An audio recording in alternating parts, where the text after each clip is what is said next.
We're going to call to order the Effingham County Board of Commissioners meeting this March 16, 2021. Remember that it is 5:04 p.m. I'm going to ask everyone if they please rise for the invitation given by the Commission for Election. Please remain standing for the reciting of the pledge of allegiance to our flag. Please bow your heads. Dear Lord, thank you for allowing us to gather here this evening. Please help us to do your will. Thank you for our many blessings, Lord, and please be with our world leaders. In your name we pray. Amen. Amen. Pledge allegiance to the flag of the United States of America and to the republic for which it stands, one nation, under God, indivisible, with liberty and justice for all.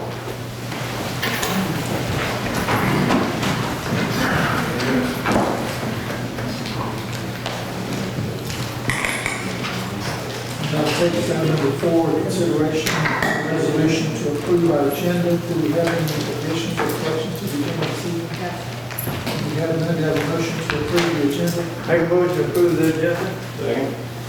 Motion by Mr. Loper, second by Mr. Kiefer to approve the agenda as presented. All in favor say aye. Aye. Opposed, no. We have our agenda.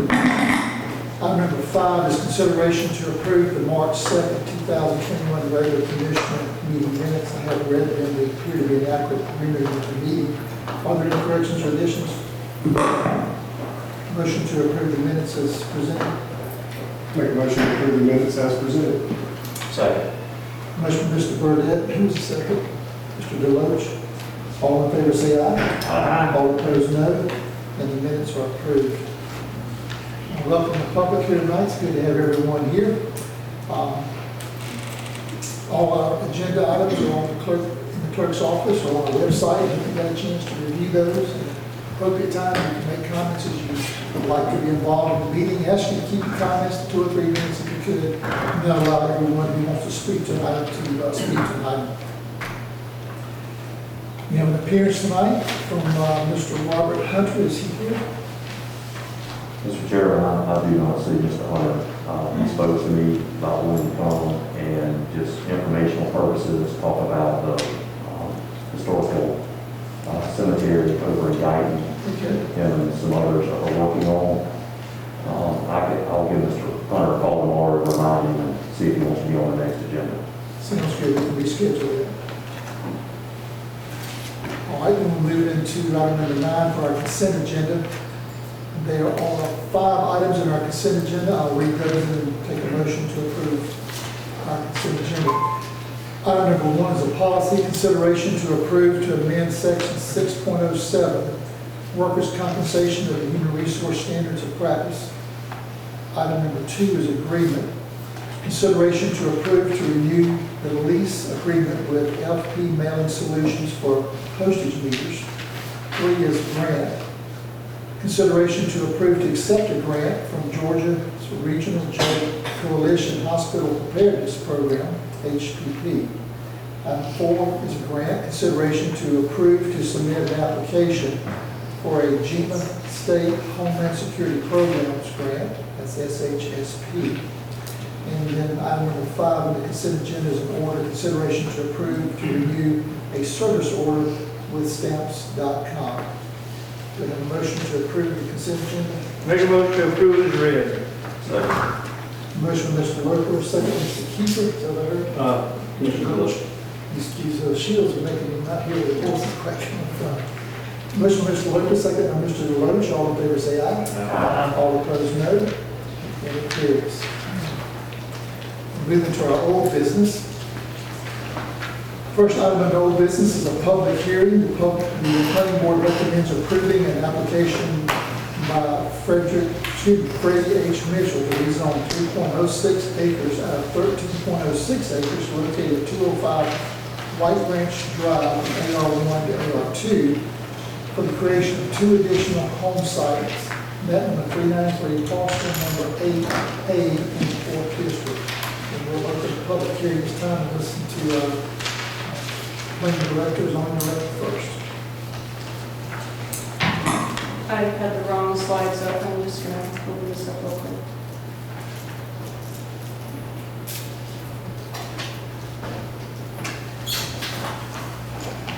The applicant is requesting to rezone 3.06 acres out of 13.06 acres from AR1 to AR2 for the creation of 2 additional home sites.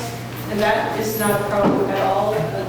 They would each be 5 acres, and so they will remain AR1. His home site would be the one that is rezoned to AR2. So there's no issue at all with rezoning. However, the property is located on White Branch Road, which is a private road, and which already has at least 3, if not more, parcels directly accessing it. And as such, a rezoning would be fine. However, under the current ordinances, I can't sign a plat that creates more than 3 parcels off a private road. So in the staff review, I recommended denial simply because the rezoning would not be able to be completed with a new survey until you all have made some decision about this. The planning board recommended approval because they felt that he had that his proposal to split new parcels was acceptable, and the rezoning itself was sound. The road issue needed to be handled at Sure, this except level. for the road issue, of being able to meet a standard and ensure the safety of the public back there. Emergency vehicles, you don't maintain it, there's a lot of issues there. We have an ordinance that only allows 3 subdivided lots on the private home. All right, we'll hear from the public. Anyone here tonight speaking for this? Anyone tonight speaking for this rezoning? Come and state your name and make your request. I'm Freddie H. Mitchell, and I'm requesting this split of the property for my heirs when I die. And when I first bought this property in 2007, they said in this here that I could have 1 family member for every 5 acres I've got. And now the rules has changed, according to Teresa. If you own property, you can only have it split for two family members now. Well, it's not just that, it's related to the road that accesses it. We have a lot of issues with when the property's divided over and over again. We have maybe 3, 5, 6, 8, 10. Pretty soon you've got this dirt road that's not properly maintained because it's private. Well, the road is properly maintained though. I maintain it myself, and the other people contribute to me maintaining it. Right now, there's 5 people that live on that road that only can get to their house by going on that road. And there's at least 4 more that access that road from the back of their property that's on Sage Point Road. There's about 10, 11 people right now going up and down that road. And I'm just asking for a grandfather plan to grandfather me in for this, for my kids can build a home on that home site. Yes, sir. Sounds good, but normally what we're requiring though with this, once again, is to protect the property owners in the back. If you're accessing this road, is to have a road that's built to standard so that you know it's going to be well maintained and taken care of. When you do a subdivision, there's guidelines for what the road has to be for the county to be able to receive that road. I'm just telling you why we did that particular ordinance.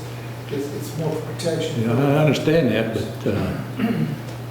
the road is no problem for emergency vehicles. I mean, there's dump trucks and big cement trucks and everything going down that road periodically to service the people that live on the road. They don't have no problem going up and down it. I can show you some pictures of it if you want to see them.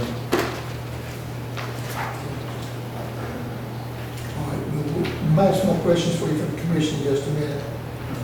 Sorry, Martin? We might have some more questions from some of the commissioners in a minute. We'll hear from anybody else who wants to speak tonight. And we'll discuss them on the commission. And they may have some questions for you as well. Okay, so you want me to stick around for later? Stick around just for a few more minutes. Okay, that'd be fine. I'll be glad to show them what I got. Anyone else speaking for this tonight? Or anyone speaking against it? Anyone tonight here would like to speak against this rezoning? If you need somebody to speak for me, I can get you at least 5 minutes. No, I'm just making everybody a chance to speak. This is just opportunity for those who want to be heard to be heard.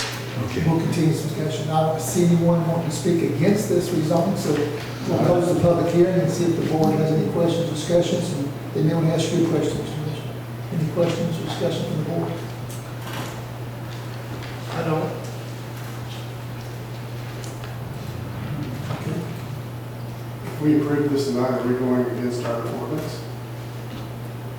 You would be. I mean, you know, the question I have is, you gotta ask them, where do you make it stop at? We know what the problem with private roads. And as you get more traffic on that road, and this may be an exception that you want to consider, but is 5, is it 6, is it 8? When does it get so much traffic that it becomes a problem? And then those constituents say, we want our road fixed, and you say, well, it's not our road. Well, we'll give it to you, all right, then we gotta pay it. Now it's hundreds of thousands of dollars. So that's the problem we run into all over the county. We're trying to eliminate by this. Am I speaking that right, Mr. Reeser? That's the concern we have, the issue that is created out there in these private roads. We had several on this year already that have come up, they want us to fix their roads because there's so much traffic now. We said, it's not a road. What we're finding is, it's fine as long as you and your family are there. You sell the property 20 years down the line, and that's when this comes up. People don't necessarily know your intention and everything else. When you got 20 people using the road, it's basically unusable at that point, and you fix it. That's the problem with the volume. This is my problem. You know how I feel about property rights. I understand exactly what this gentleman wants to do. He's trying to cut up for his family. Somebody else has already got houses on that road now. He can't utilize the property as he sees fit. But to what you said, when you pass, who's going to take care of the road? Or if your kids sell it off, they're going to come back to us and want us to take care of that road. And then here we are trying to help you out as a citizen, and then it causes us problems 20 years down the line or whenever, not us, but whoever's here. Well, I got a solution to the problem. You have what? You could do like Savannah did. I moved there in '92 when I come back from overseas from Germany. Bought an apartment there and everything. And about 2 weeks later, they had already approved paving a road in front of my house and everything. They didn't ask me if I wanted to do it. The county went ahead and done it, and then they split the bill up among the property owners. You don't have a law like that here. When you get 5 families on the road, county takes that road over, paves it, pays about half of it, and then the other half, they bill the members. Actually, we are looking at it as one of our solutions. We discussed that, the idea that if the property owners around that private road are willing to give the land to the county and let us do a special tax district and tax them for it, we could spread that cost for them over maybe 5 or 6 or 7 years. But at least we limited our cost in the future, and we can provide an adequate road that we know is good for public safety and utilities and all this. And so that is an option. And consider, every one of these people is paying taxes for all these other roads that other people live on. Mr. Mitchell, Yes, sir. 2 lots you want to add, one for your son and one for your grandson, is that right? In your family, okay, that's all I need to know. And it said so here, so that's all I need to know. Bottom line is, this is just going to be blunt. People need to start exercising common sense. If you buy a property on a private easement or a dirt road easement, then you maintain it. That's right. You understand the county? I live on a private easement, and I take my tractor and box blade, and I scrape my easement whenever it gets rough. And I knew that going into it. So, I'm I'm just going to stop at that point. gonna take care of that in my motion. Okay. And just, Any other questions or discussions with Mr. Mitchell? I see both sides, but I've always been supportive, and I understand that it is for family members, and that could change down the road, but, yeah, I've always supported that, particularly if we can include verbiage on the plat, that it is a private road, things like that do help people when they purchase property, when they see a private road, clearly. I'm gonna do that in the motion. We need to change an ordinance here. We're going against our own laws. Well, not really, because a variance is also in the ordinances, so we are following the ordinance in that So this be respect. a variance in this case? I would think this is a variance. I mean, I would be agreeable to that, but I don't really swear I'm going to get something we've got. And this, correct me if I'm wrong, this is a rezoning. Yes. Now, will that have to come forward as a Variance. variance, or can we approve the variance in this particular? Wouldn't the subdivision have to come? We can approve it like it is. You can approve the rezoning, but then the subdivision, Of course, Mr. Reese will not be able to sign a plat, Right. even if it's rezoned at this point, right? And I want to make the point that the current plat does include the private road statement that the county attorney has provided to us, and it says on here that the easement may serve no more than 3 lots. I mean, that's the statement that we use for these occasions, but it's already serving at least 3, if not more lots. So we would need a new statement then. We take care of that. So are we approving, this is just the rezoning, this is actually rezoning and the subdivision, right? Yeah, this is the rezoning, which would then allow me to sign, to serve the I split. got you. Yeah. But I guess I'm confused, because I don't know that the rezoning alone would allow you to be able to sign the plat, right? Without, Maybe you could do a rezoning. I mean, the rezoning is- Variance. am I missing something? well, Well, it's required, but I don't know. that- Yeah. I don't necessarily think that the applicant is going to want to rezone the property AR2 without the assurance that he's going to be able to subdivide. Could I add something here? The reason I'm rezoning is because you go into AR1 to AR2, Mm-hmm. one of them is a 5-acre minimum. That's right. And I got 13 acres. So in order to split that 3 ways, I had to do a rezoning. That's right. And I understand One that. of I'm them, just, they are 2, the rest of them, they I are. think everybody's here wanting to help. yeah, we understand that. We're trying to. Means I can't raise any chickens and horses on my property. But just want to make sure we do it right. So there is a vehicle for doing it under our ordinance with variance. How do we do that? Do we put a stipulation that it gets a variance? You would need a variance then to allow additional lots off the private road. As long as we do it correctly, I'm not fine with that. Explain to me what you're saying, that we need a variance tonight? Well, we haven't advertised, I don't know that we could do that, no. I mean, the request was for rezoning, then once we did the review, we realized that we would have to recommend denial, because by approving the rezoning, it only becomes useful if I can sign the survey and they can get building permits for their lots, and as I wouldn't be able to do that without a variance, and that wasn't what was asked for, Yeah. we've proceeded on. But if you So are open tonight, we're looking for a motion to rezone it to R2, but you're saying I have to come back for a variance request to be able to actually subdivide. to offer a new design plat, yeah. Could we table it and come back with a variance and have everything done at once? Maybe the legal wants to do You go it. ahead, you go ahead and pass the zoning on it.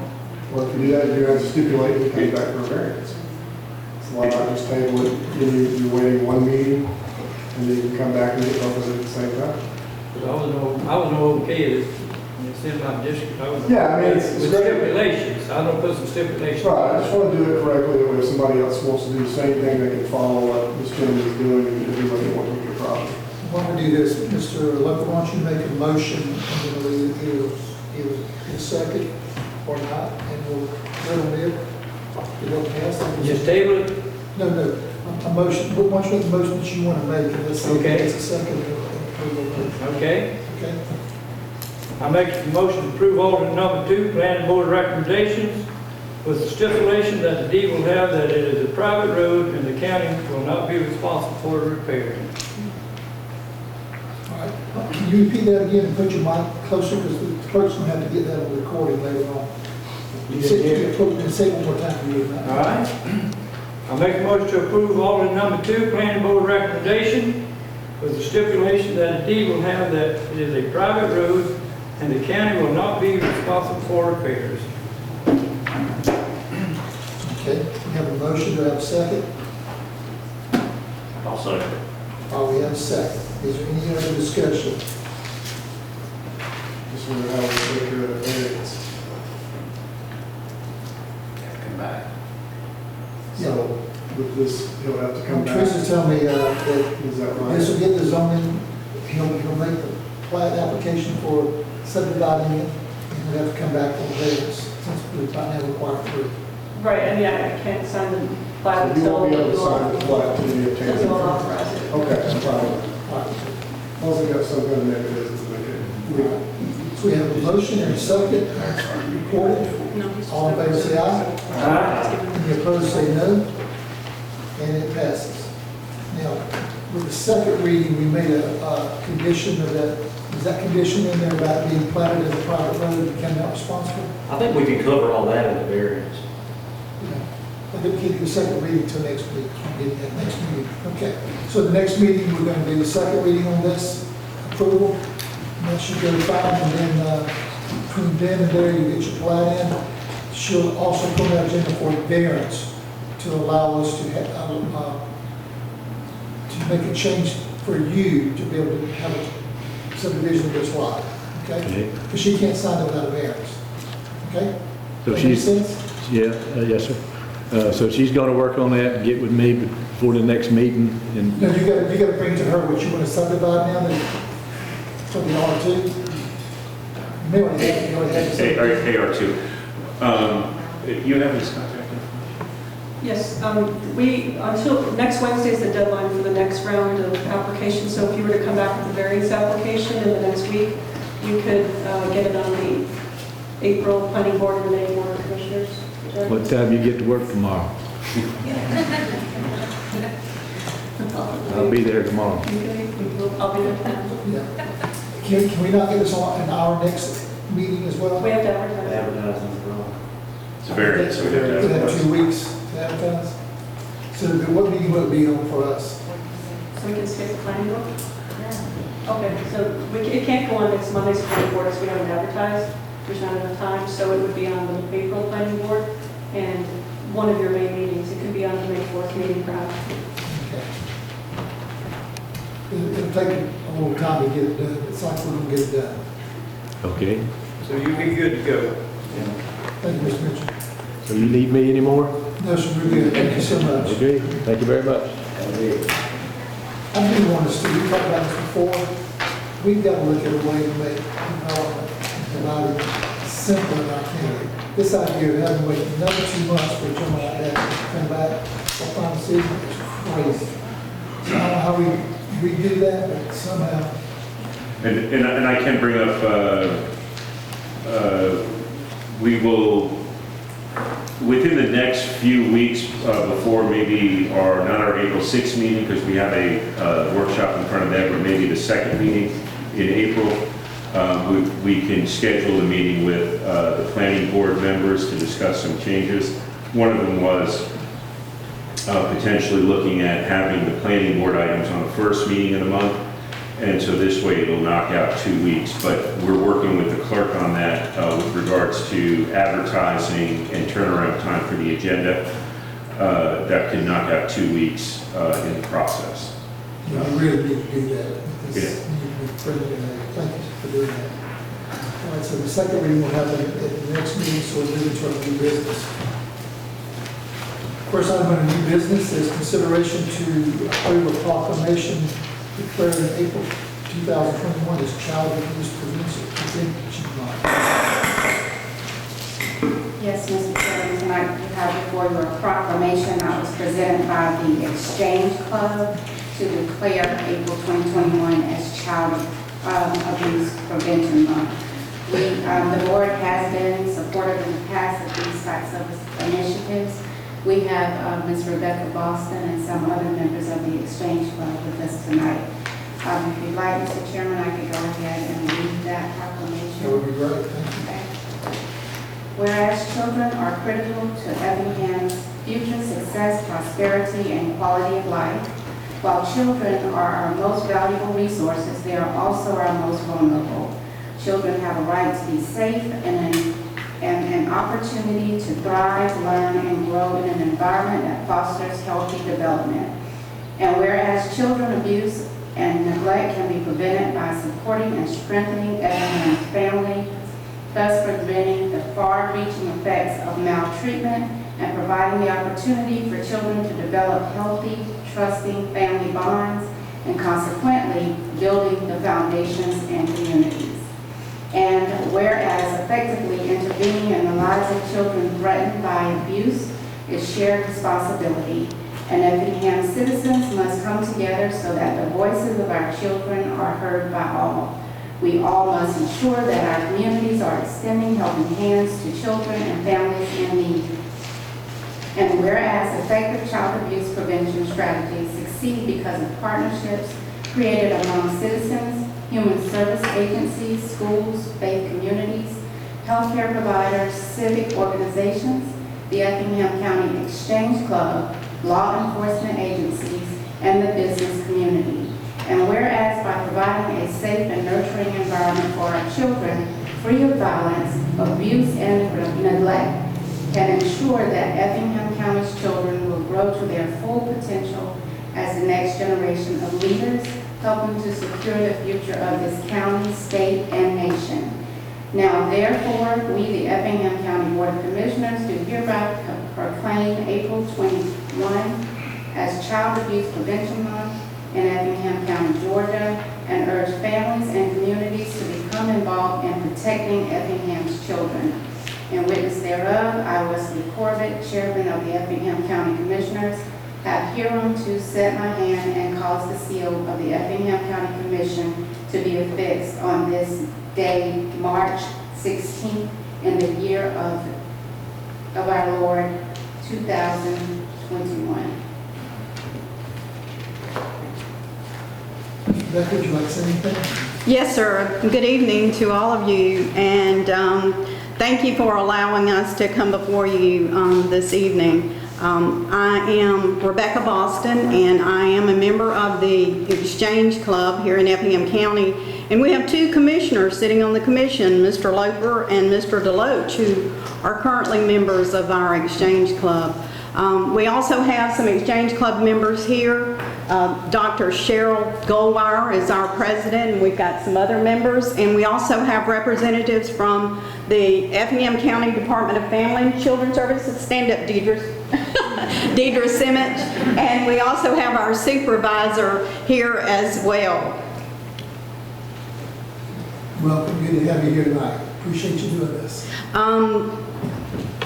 As some of you may know, and maybe not all, but our Effingham County Exchange was chartered here in Effingham County in 1988, so we're very proud of that. And we're a member of the national organization as well. And in 1979, our national organization took on and adopted the prevention of child abuse as a national project. And this year, our theme is Growing a Better Tomorrow for All Children Together. And, you know, it's getting spring, and a lot of us are out digging in our flower beds and our gardens and preparing for that. And we all just need to remember that our children are locally grown here in Effingham County, that we must remember to harvest what we sow. So just as we reflect on that and reflect on this coming month, you know, say something special or do something special for a child. Ms. Rebecca, is there any literature that during this month, the recognition that we could have in strategic locations that helps us as regular folks out there to recognize possible abuses? I mean, I think we're going to have a special month that we could be more aware, you know, bring to our attention, what are the things that we need to be looking for as a community to prevent child abuse? We are working, the Exchange Club is working with DFACS, and we are going to be putting out some pinwheels and some strategic locations in the county to bring awareness. We've had some wanting to do Blue Ribbon Week for Dress Down to raise awareness. We've got literature that we can put out. We can put some here and put some in the county offices, wherever you might want us to designate. Social medias, we have the social media network through the county as well with our sheriff's office, getting any information you have that she can post on that for people to see, you know, finding ways during that month to make people aware of tangible things we can do. Great. And we see children in stores or schools around, and, you know, we don't want to be the police, but we need to be more aware of this. I mean, let's look at these numbers, you know, of abuse that you're giving us. And there's got to be some things we could actually do besides just sign a document. Yes, sir. And we'd love to do that if we could do that. Yes, sir. Ms. Simmons, do you have anything you want to add? No, I would like to thank all of you for each year you guys help us with our county budget, and, you know, we do things like, I got this, I'm sorry, we do things like make sure that the foster children, you know, we try and do things like enrichment for them and make sure that they get to participate in camps and different things. You know, they're children who suffered abuse, neglect, who can't be with their family for whatever reason, so we try and make sure that we are using those funds that you provide for us to help to ensure that they get as normal of a situation as we can provide for them. So we do thank you for that. We thank you for your continued support of DFACS and what we try to do for these families. I would say that we continue to struggle in the county with substance abuse. That continues to be one of the #1 reasons that we have children in care. And one of the mental health is a very difficult thing. So anytime that you have an opportunity to impact either of those two issues, for the sake of our children, I would say please keep your mind and your focus on that. And some informational resources for abusers. You know, I'm thinking of moms or dads or brothers, sisters who recognize there's abuse from someone in their family, but they don't know. People are afraid their children will be taken from them. But they need to know there's some resources. Hey, Bob, if you go see this resource, maybe they struggle with abusing whatever it is, but they don't know how to get help. I mean, that's, if you can help us with that, you might try to help with our social media, try to get information out to folks. And there's resources to help, okay? There's some additional resources, and we are planning to put something in the Effingham Herald that has links for every day of the month in April as well. So I know a lot of people don't, you know, like to hold the newspaper like I do and read online and that kind of thing. But there's a lot of literature out there, and we can try to make some of that online as well. And maybe we can get Miss April to post that on her Facebook or something and put it out there. I'm available if you want to call me. Okay, great. And we can get together and plan some literature we can get out and how we can do it in social media. Great. Won't take any more time, but let's see if we can't do something late March to get ready for this April month, okay? Okay. And one other thing, I failed to mention Stacy Calloway. I went blank, I guess, on her name, our supervisor, so we're very appreciative of her as well. And I don't know, some of you may remember Miss Calloway. She worked with DJJ here in the county for a number of years, so she's not a stranger, so she's very well of the county. Appreciate what you're doing. Thank you so much. I have on parchment paper. I'd like for you to sign this one if you would. Sure. May I approach? Now, so you can take it with you if you want to. Oh, we need to get a scan. I've got a blue pen here.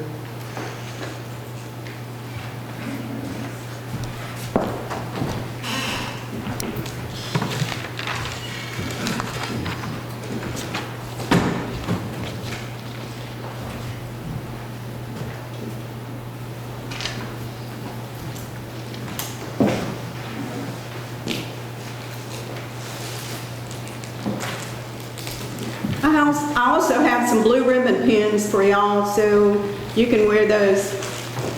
I'll give those to Stephanie. We appreciate you guys. I'm going to move on with the agenda. We got a lot going on, but thank you so much for all you do to exchange stuff. We really appreciate that. Item number 2, new business consideration to approve resolution 21-007 to amend the 2020-2021 budget.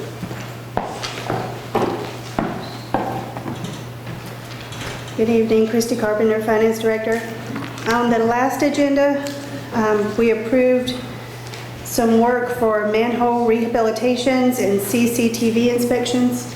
So this budget amendment is to fund those projects, and we were able to do that with increased revenues from cost recovery fees. And staff is recommending approval, alternative number 1. Any questions or discussion? Make a motion to approve alternative one. Second. Mr. Delory, second Mr. Woodward, to approve alternative 1. All in favor say aye. Aye. All opposed, no. Motion carries. Thank you. Item number 3, contracts, consideration to approve. Mr. Chairman, before you go any further, we got caught up in a dialogue. Oh, we did make a motion to approve it. That's right. I'm sorry. That number 1, need a motion to approve the resolution as read. Make a motion to approve the resolution as read. Second. Motion by Mr. Burdette, second by Mr. Cole, to approve the resolution. All in favor, say aye. All opposed, no. Motion carries. So I got some carried away with. Good conversation. I got to get the resolution approved. Item number 3, contract consideration to approve contract with Enterprise Fleet Management for fleet management services. Yes, Mr. Chairman. Staff is requesting approval of the listed contracts between Effingham County and Network Enterprise Fleet Management. The county attorney has reviewed each of these agreements. This is a follow-up to the information provided at the workshop regarding essentially a replacement program for our current fleet purchase system, which will allow us to replace our vehicles, decrease at a faster pace, decrease the average age of our vehicles to more, not just newer, but safer, more efficient vehicles. Our maintenance cost will decrease substantially, and more importantly, our overall total cost of ownership on each of our vehicles will decrease, even though the vehicle ages will be decreasing as well. This is not an initial order for the vehicles. This is just a baseline agreement. We will follow up with an initial order request at, I believe, the April meeting, if this is approved. How long does that take for that order to come in? 60 days or? There's still, for the vehicles we would limit for this year, there's still a window that is open, and I think it closes April 8th for Dodge and Ram. And if we were able to get them in on the 20th before that window closes, we would be able to get them in the early July timeframe. And then we would budget for the replacement for the following year, and then those wouldn't be coming until the February timeframe. But this would allow us to kind of start the process, and there's been several vehicles that have we've since had the deadline in the last few weeks because of age and transmission. So we've been kind of holding off, waiting on to see what the board's desire is on this process or not. So.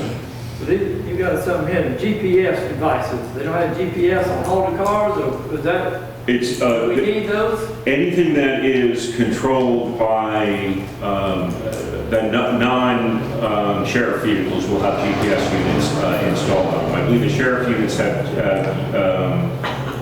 units associated with the laptops, which I believe tie into their their CAD system. So, but for the account, That was my question, do we need them, I mean, whoever drives these cars, they ought to know the county pretty good, I mean. Oh, no, Enterprise. do we need the GPS system? The GPS system is more of two things. It is a way for us to monitor the use of the vehicles. It is a way for us to monitor the maintenance of the vehicles, the mileage of the vehicles. And when I say use, it's really the behavior, the driver behavior, the driver quality, speeding, that sort of thing. That my experience is that it's such a small, less than $20 monthly fee per vehicle that it essentially pays for itself. Yeah, it essentially pays for itself through behavior modification. Most of the time, you don't have to go to the employees and tell them, hey, I've got an alert that you were going 30 miles above the speed limit. Just simply the knowledge of it being in the vehicle will modify the behavior to the extent where you don't have to worry that they won't be driving the vehicles where they shouldn't drive it. They'll be limiting the uses to the vehicles based on what is approved in the policy. And it also helps us on things like fueling, because it can actually you know, if you've got a fuel card and you go to a approved fuel station and swipe the card in there, and the car is not at that location, meaning you are using your fuel card to fill up something other than that vehicle, we'll get a notification of it. It is, I think it's a good approach, really, to protect the assets of the county. If we've got great behavior, which I assume we will for all of our employees, it won't become an issue, but it will become a deterrent. But the agreements themselves, I'll go over real quick. They're fairly simple. The essentially it's set up as a lease purchase, so it does require a credit agreement with the county, as well as a master lease agreement. There are 2 maintenance agreements. For the non-emergency vehicles, we get a fixed maintenance cost, so we will know in advance what you're going to pay annually for your maintenance on that. For emergency vehicles, it is a pass-through to us, essentially where they negotiate discounted rates with local repair shops and simply pass those on to the county. Once our vehicles we start to retire, rather than going to gov deals, Enterprise has a much more dynamic and widespread network of car dealerships out there to sell off both of our existing fleet and when it's deemed the best time to start selling the newer vehicles to hit the market, and the GPS agreement as well is the last item. And as I said, we will, if the board chooses to approve this, we will follow up with an order, and I have discussed this with the sheriff's office, and they are supportive of this process, as it will decrease the age of their vehicles at a much quicker I think pace. we all remember the presentation, the good discussion, the workshop, and it was like a great program. And we could also get out of this at any time if we feel that it's not working or they're not meeting their our expectations or their promises. Any other questions or Come back discussions? and bite us? Excuse me? No fine print, they can come back and bite us? No. I mean, we're, okay. Yeah, and Lee has reviewed this. It's relatively flexible. We're not required to purchase any amount of vehicles throughout the year. Okay, good. Tim, who's going to administer things and keep up with maintenance and all that? I know a lot of it will be done automatically, but there's still have to be someone to oversee, the maintenance, make sure it gets done, make sure, things happen as they should, make sure if there is a warning of some type, somebody going 30 miles an hour, what's our protocol for handling something like that? Okay, so the on the GPS, we're going to look at there's 2 types of things on the GPS. There is the tracking of the mileage, so we know when to get in there on the PMs. That could effectively be automated via emails, so that whoever the vehicle is assigned to gets an email. If they're not responding to it, it then escalates up to their supervisor. And that could also happen in the sheriff's office as well. Sheriff does have somebody who kind of manages their fleet purchases for them. Now, of course, we will be basing the sheriffs on the numbers they put in when they fill up, because they have to put the mileage in there when they fill up to determine when the PMs have to occur. For ours, we base on the GPS. As for the behavior, you can set that up automatically based on the department heads. And so the department heads can put a trigger in there, what's called an exception report, where they get triggered.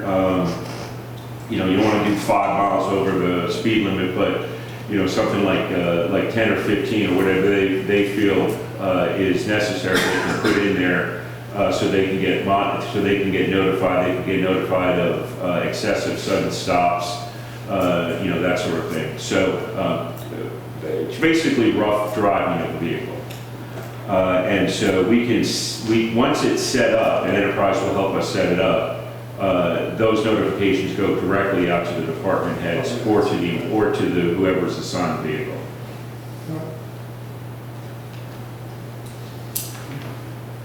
Any other questions?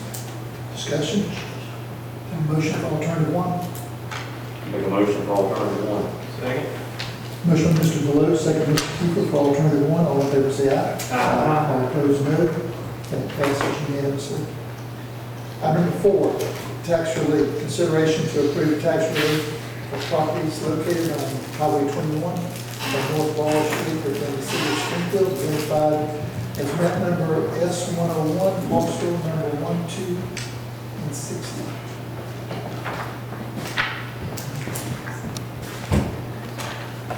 Good afternoon.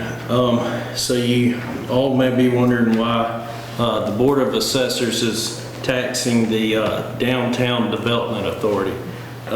So kind of give y'all a background on this. This property was originally owned by James Carlson as of January 1st, or these properties, I'm sorry. And basically by Georgia law, my board is supposed to tax property as it is as of January 1st. James Carlson was the owner of the property January 1st. January 21st, the Downtown Development Authority took over ownership of these properties. So in our office, properties are basically considered either taxable or exempt. We don't prorate taxes. You know, if it were 2 taxable properties, there would be a closing. The 2 owners' taxes would be prorated based on their ownership of the property. In this case, however, you have a taxable owner and an exempt property owner. So as far as my board is concerned, James Carlson was the owner as of January 1st, 2020. Therefore, there are taxes owed on the property. It's actually James Carlson would be, I guess, who my board would consider owing taxes. The issue is that when the Downtown Development Authority became the owner of the property, all the FIFAs and liens and stuff like that, as far as past due taxes, would actually be on them. So, and I'm gonna let Matt Morris come speak to y'all. Thanks, Neil. Teeing that one up. So I know this property is an anomaly, so I guess essentially what we're looking for would be a concession from the Board of Commissioners to the Board of Assessors to what percentage of proration would be allowed for the Development Authority to pay. So if the County Commission says we need to pay 100% of the bills, we'll pay 100% of the bills. James can't, or Neil can't make the concession on his own, by himself.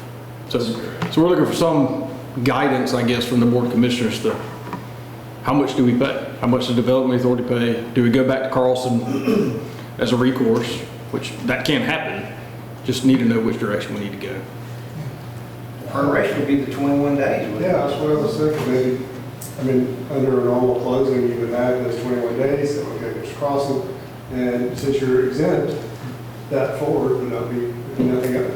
That was our assumption as well, but we need to get a consent from the board to allow that to happen.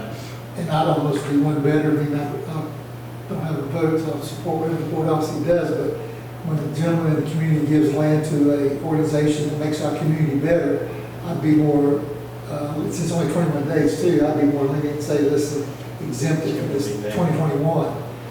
Because this is a constituent that's blessing in the revitalization of downtown Springfield and also. Yeah, that brings the economy, that brings taxes, that brings revenues, and we're trying. It's just an oversight, so we want to see.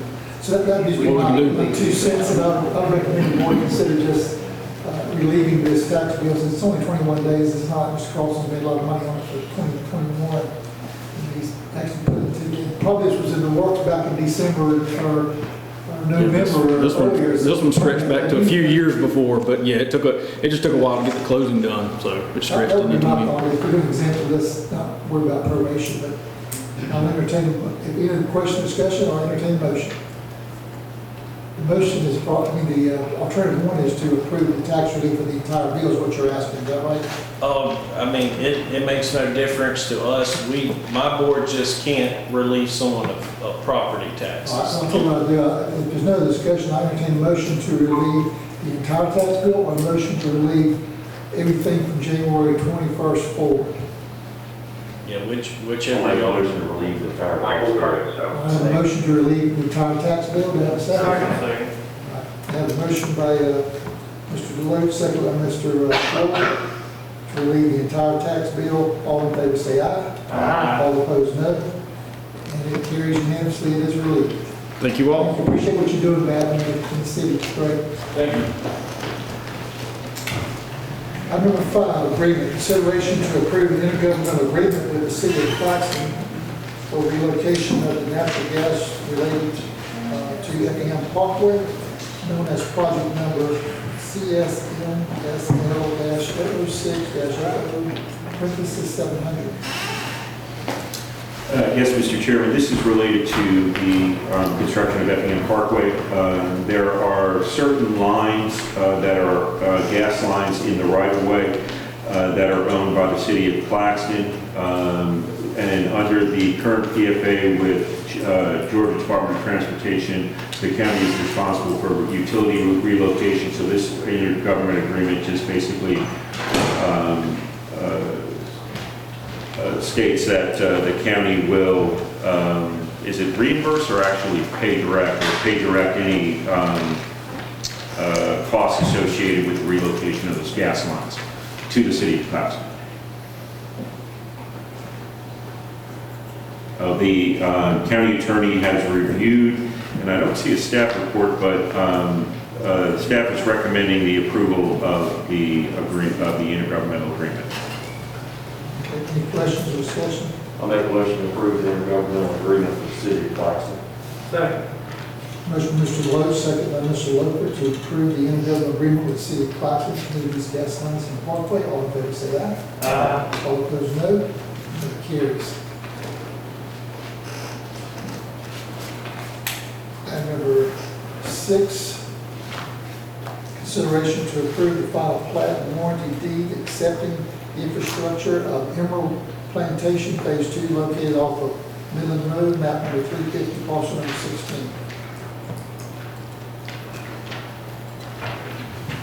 If you can abbreviate this, we do as many things as we can in our planning board.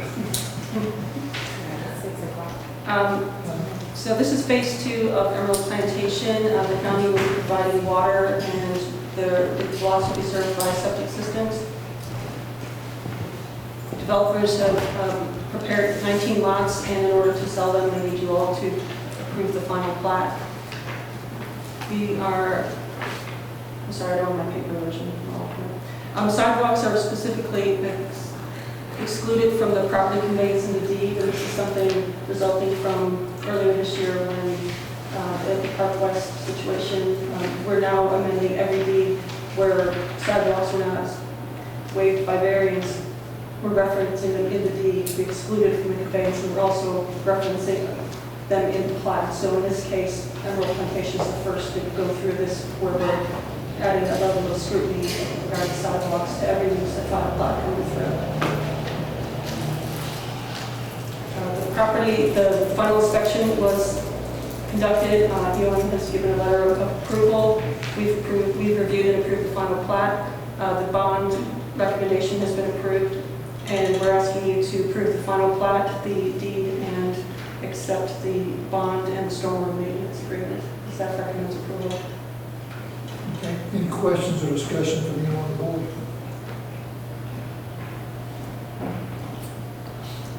Hearing none, do I have a motion for alternative 1? Make a motion to approve alternative 1. Motion by Mr. Floyd, second by Mr. Burdette, to approve alternative 1. All in favor say aye. Aye. All opposed, no. It passes unanimously. Item number 7, consideration to approve a site plan and warranty deed accepting the pump station property infrastructure with the Georgia International Trade Center located off of Highway 21 South. Good evening, Commissioners. I'll make this real short. Getzy is dedicating the land that our pump station is sitting on. We've operated that pump station since 2016. This is a simple real estate transaction to bring the property into the county's possession. Be happy to answer any questions. Alternative one is to approve pump station site plan and site plat and accept the pump station property. I'll make a motion to approve alternative one. I got a motion by Mr. Deloach for alternative one. Can I make a second one? Okay. Second by Mr. Burdette. All in favor say aye. Aye. All opposed no. And it carries. Thank you. Item number 8, consideration to approve to continue the Sprayfield expansion project. Motion to approve. Kristen, operations. I'm going to do this real quick. We've been talking about this forever. Yeah, I'm going to be real quick. We've talked about this in the workshops and in prior meetings. As you know, we're about 90% at our capacity level right now. We have done the testing. This is not requesting any funding or contract at this point. This is just to proceed with the Sprayfield project.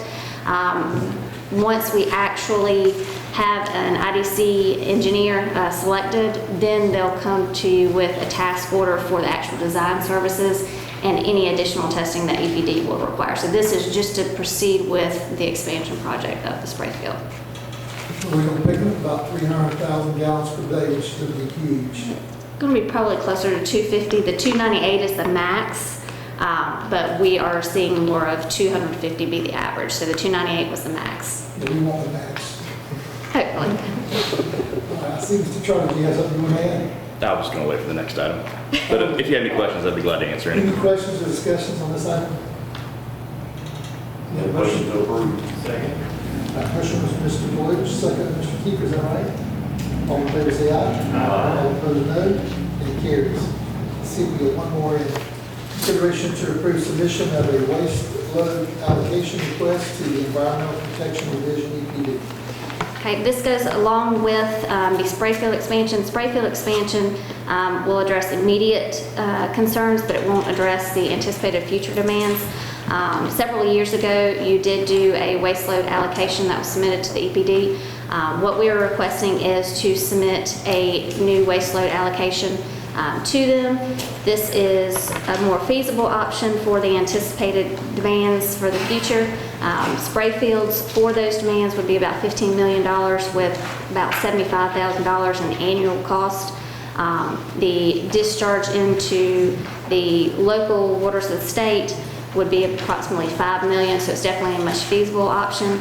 This is not an approval to award a contract. This is not approval for funding or to actually proceed with the work. This is just to send the waste load allocation to the EPD. So it's just the initial steps. Once this is done, there will be additional testing that will be required from the EPD and also public notifications and design services. This is just researching alternatives for a growing community, which we were last report the 31st fastest growing county in the country. And so we've got to make some provisions, and the spray fields are just not going to be able to keep up with the growth. So I appreciate you looking at some opportunities and options for us. Charlie? Just to be clear, the next step after this, there's a lengthy process that goes with this, so it's not quick. There's an anti-degradation study that's done, so that looks at the overall impacts of anything entering into the waters of the state and what this area can handle. And then beyond that is an environmental information document that has to be public notice, public hearing having to happen, and then you can move into a design development report. So this is really just the beginning phase. So I just wanted to break out that there's going to be a lot of oversight going down this road to explore this option. I know this board is always interested in doing things right and doing things correct and doing them transparently too, so that's good. Appreciate you looking at this option for us. Absolutely. Charlie, you're still going to drink some? Absolutely. A little chlorine, be good. It was interesting, the water that you showed us that it's going to add.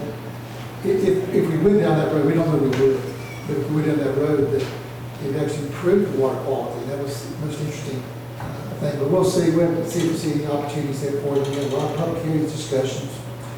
We'll see what that holds. Any other questions or discussions for you tonight? Anybody can approve order number 1, second.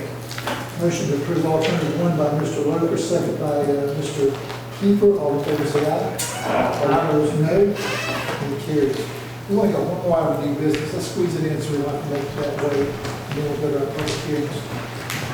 Item number 10, that's a contract consideration to approve bond resolution 21-008 and intergovernmental contracts between Effingham County and the city of Springfield and Effingham County and the city of Guyton related to the T-Splosh bonds. Yes, Mr. Chairman, this is a couple of things. First is the resolution, the bond resolution approving the issuance of the $35 million bond. I think we discussed the acceptance of the offer at the 0.793% interest rate we got. But this borrowing also borrows on a sub-agreement with the city of Springfield and the city of Guyton, where we allocate their proceeds from the T-Splosh in advance to them through the bond. And this gives the county the authorization to collect the taxes that normally would be distributed to Guyton and Springfield and use them to pay off their portion of the bond first. Staff is recommending approval, and the county attorney has reviewed all the documents. Any question or discussion? Make a motion to approve alternative 1. Second. Is there an alternative 1 on this thing? Yeah, I'm having a hard time seeing I alternative. didn't see an alternative 1. I'll just make a motion to approve. Motion to approve bond resolution by Mr. Deloach. Yes. Okay. And second, Mr. And bond resolution and the intergovernmental agreements, it's two separate. All right. Motion is to approve the bond resolution and the intergovernmental agreements.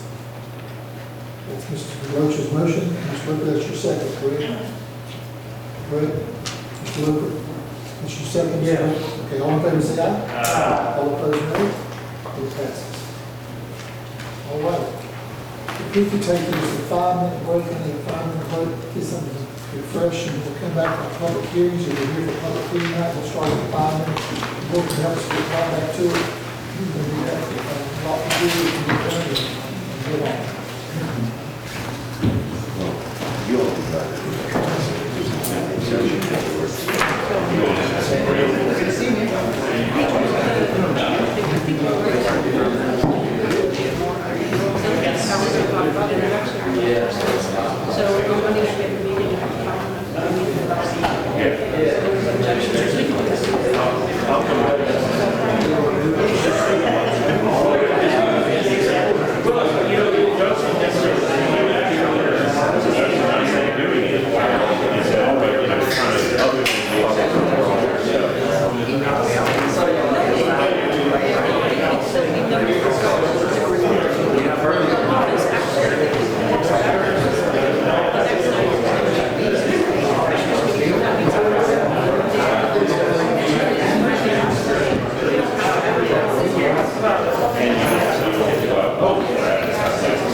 I'll send you whoever you're signing.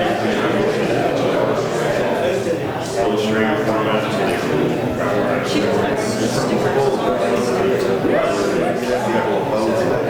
So it's going to be disposable signing. No, it's a sign.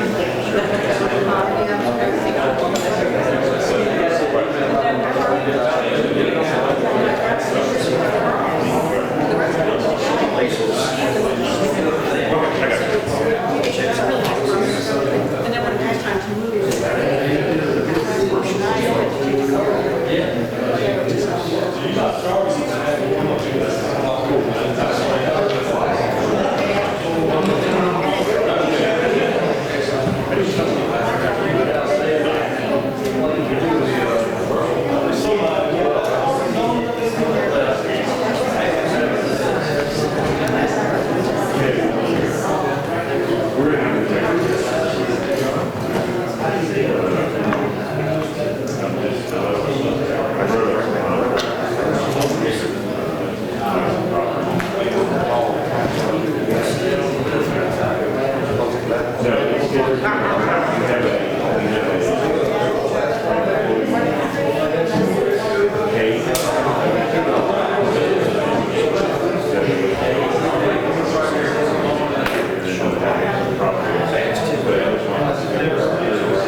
lots for 5A and earlier, but I don't have that.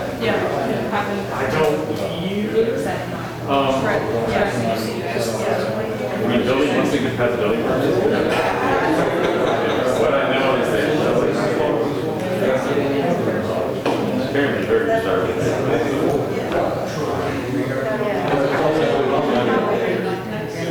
They may. I don't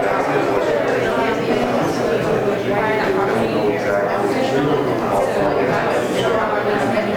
exactly. So I can try to figure out how many are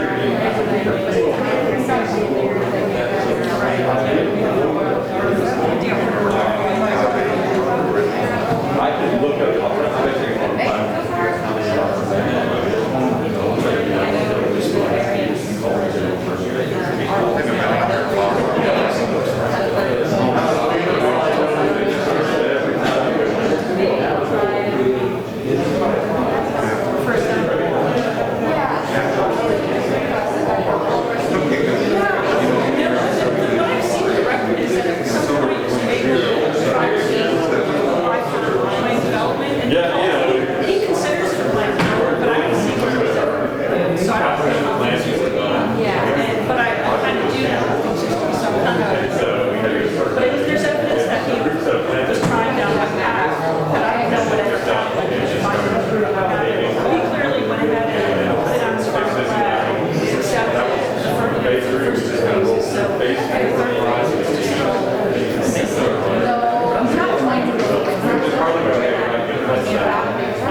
If you don't have those exact numbers, we can just say any undeveloped lot.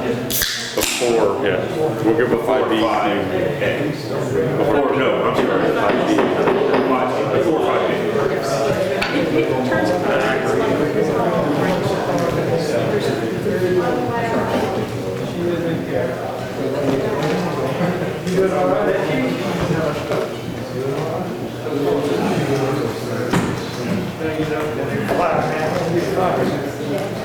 I think that.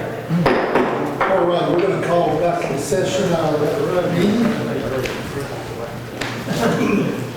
We'll move into the planning board public hearing sessions of our meeting tonight.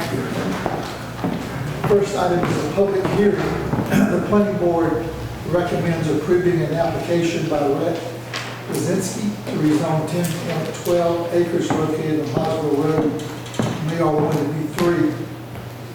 In AR2 to extend property line to allow for road frontage, map 416, parcel number 2 and 3 in the 2nd district. Mr. Chairman, I'll set that with this one. Okay. Is this for Mr. Brzezinski? All right, this is sort of a two-step project. At the December planning board meeting, we initially considered the rezoning of the rear parcel.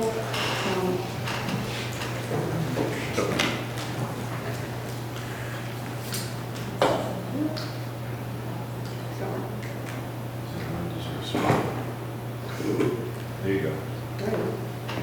Okay, I'm sorry.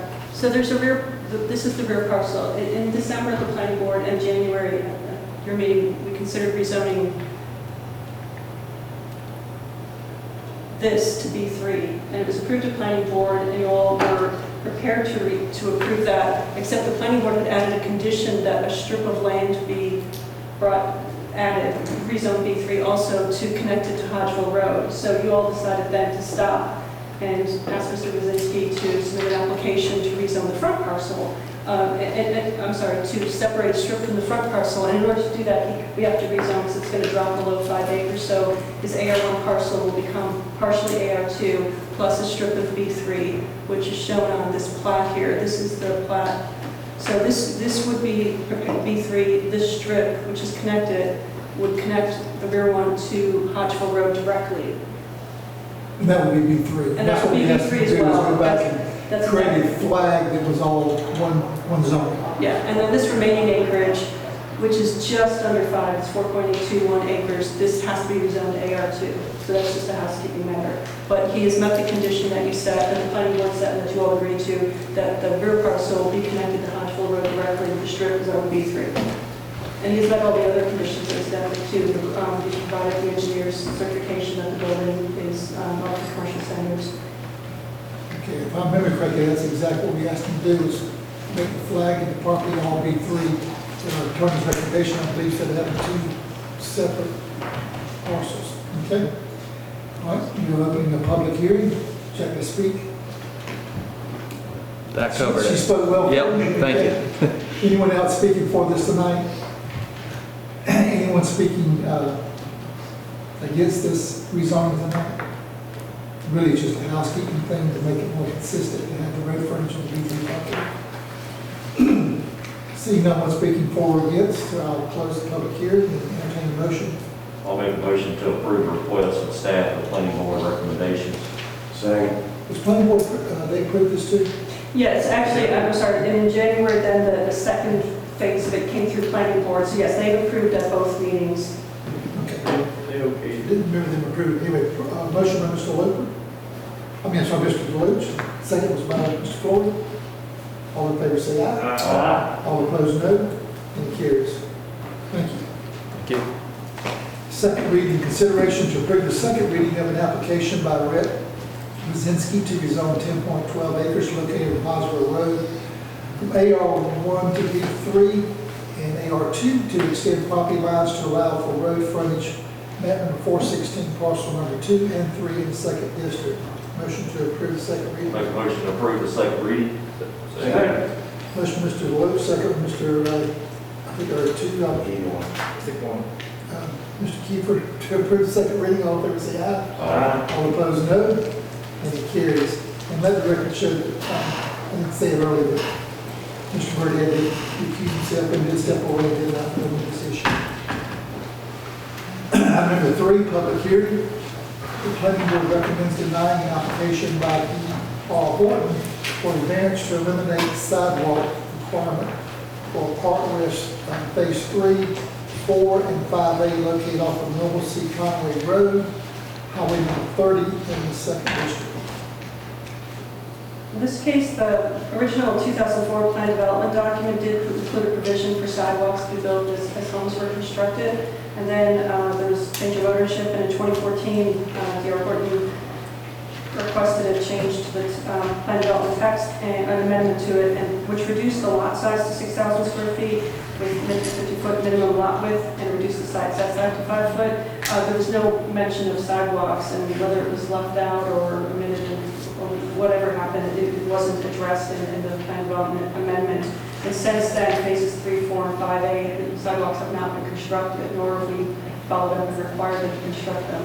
So at this time, D.R. Horton has pledged to build sidewalks in phases 5, B, C, and D, which are the final phases. I will open the public hearing. I'll make a quick comment on this, and tell me if I remember this correctly. When they came with the 5, B, C, and D, that's when we realized they did not, as a board, current board and staff, that they did not have the sidewalks, and we said we want sidewalks on these properties. There's just a handful of lots on the ones we're asking for variance that have not been built. correct? No, the phase 5B was the final plat where. No, I'm talking about 5A, And earlier. And earlier. 5A3. It's just a handful of lots that haven't been constructed, is that correct? I'm not sure if that there are any lots that haven't been constructed. The representatives are here would be able to answer that. Can Is the owner here tonight? There are none left in. Can you come to the microphone for us, please, ma'am? Because I want to confirm, I think what the board had asked to do was we didn't want to just say don't build sidewalks. We want to give a variance, proposing a variance on just those old developments with a handful, possibly of half a dozen lots. But going forward, we want the sidewalks. Okay? Hi. So phases 3 and... Your name? Oh yeah, my name is Ashley Hazlett. I work for Thomas and Hutton. Our client is D.R. Horton. So we have finished with phase 3, phase 4, and phase 5A. As far as I know, there aren't any unfinished lots in phases 3 or 4. There may be a few with homes not finished in 5A. I wouldn't have the exact number for you. About half a dozen or less. Yeah, it's not very And much. that's my understanding. Yeah. And we did not want to just have a sidewalk and then Yeah. 6 lots and a sidewalk. And Yes, this 7 variance lots. was put forward to try and avoid having pockets of sidewalk when it was brought to our attention that we could provide sidewalk in the upcoming phases and have it be continuous and provide a good area for people to walk and do whatever the community concern was in a better fashion. I think the board have a difficult time requiring sidewalks on any of the lots where there's already certificate occupancy that's already done. But we want to make sure that we follow our guidelines for safety in the future. That's okay, very good. Anyone else speaking for this tonight? For? No. I don't see anyone. We'll do against. Anyone speaking against this variance tonight?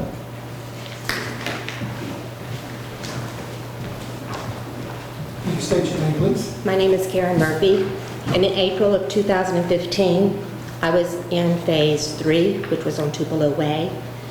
My dog and I were walking, because I live in Park West first phase, and I asked the project manager at that time about the sidewalks, and I was told they were not putting them in. I'm sorry, say it again. I was told by D.R. Horton's project manager that they were not intending to put sidewalks in. Their answer, no variance, they weren't putting them in. Thank you. Okay, thank you. Anyone else tonight like to speak against this variance? Evening.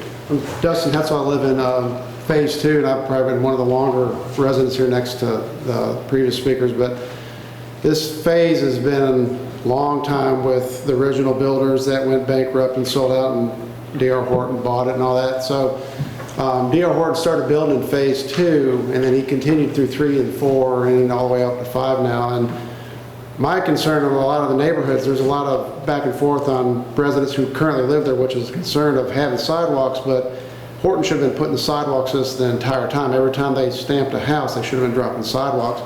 It's a very large neighborhood, lots of families, lots of kids, and when we were here just a few weeks ago with the planning board agreed that something needs to be done, that they shouldn't just be not allowed not to put something, at least through the main drag on Caribbean Village Drive and connecting phase 1 all the way back to phase 5, because we have a very active walking community with pets, kids. It's always active at night. We have issues currently with speeders, which is another discussion topic, but sidewalks would help certain phases, and by only pocketing phase 1 back in phase 5B, you're alienating a huge stretch of walkway, which is why something needs to be done with walkways, whether it's through the main phase, through 3, 4, and 5 to catch them up to phase 2. The original builder would have built them, but he went bankrupt before he could even build phase 2 out. So phase 2 actually has some of D.R. Horton in there. Something just needs to be done with sidewalks, whether it's a completion on the main thoroughfare and something needs to be identified.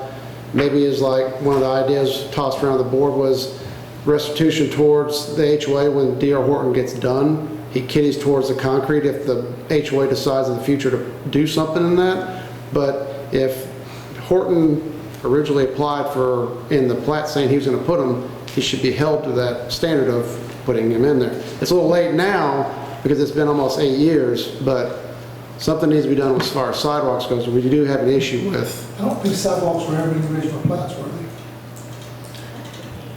they? They weren't in the plat plans, but they weren't excluded from the development agreement. And so in the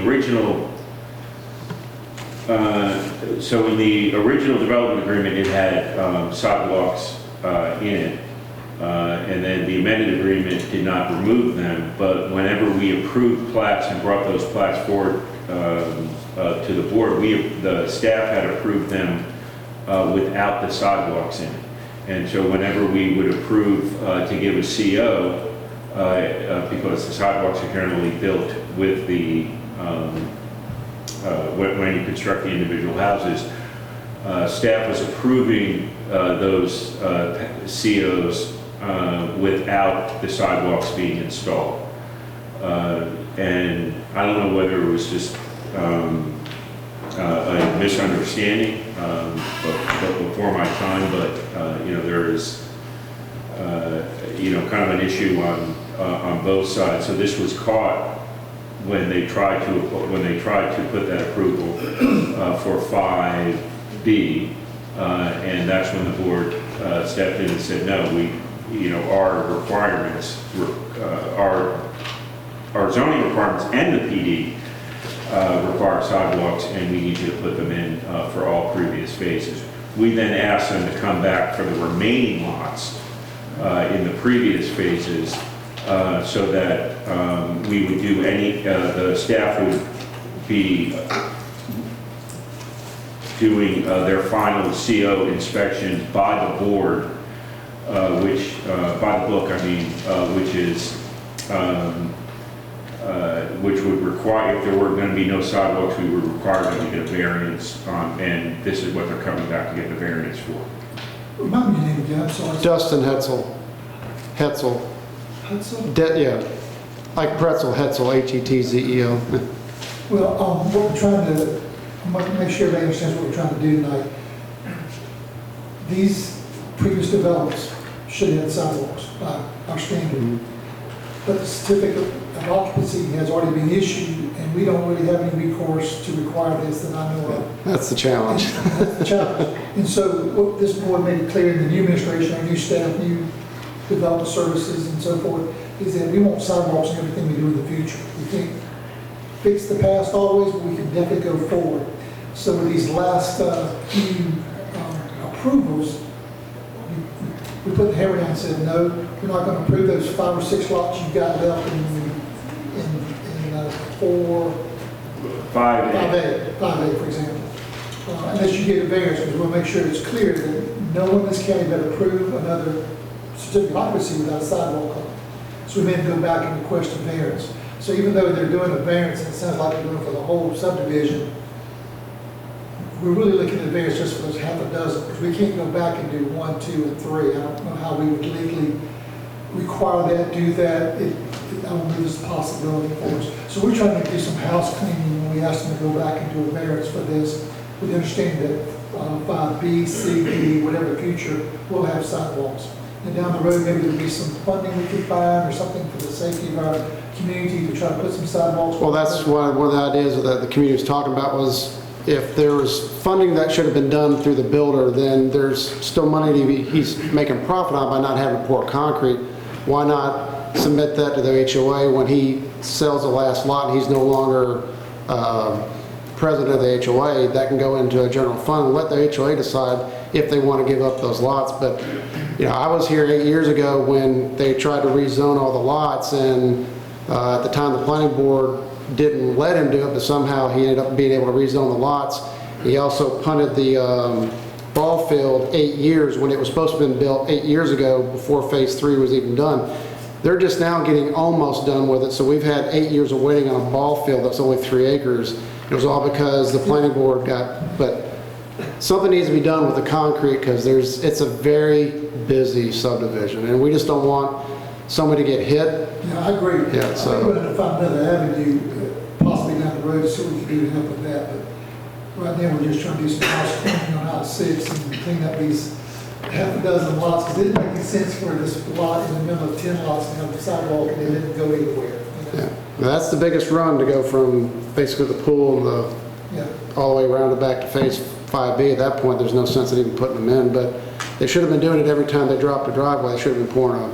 And like she just said, they weren't planning on doing it anyway. I mean, that's hearsay, but it should have been done every time they poured a slab, so. Well, that's obviously a little bit of a county issue. We hope we're correcting now too. It won't happen in the future. It shouldn't get by. I appreciate you. Anyone else want to speak to this tonight?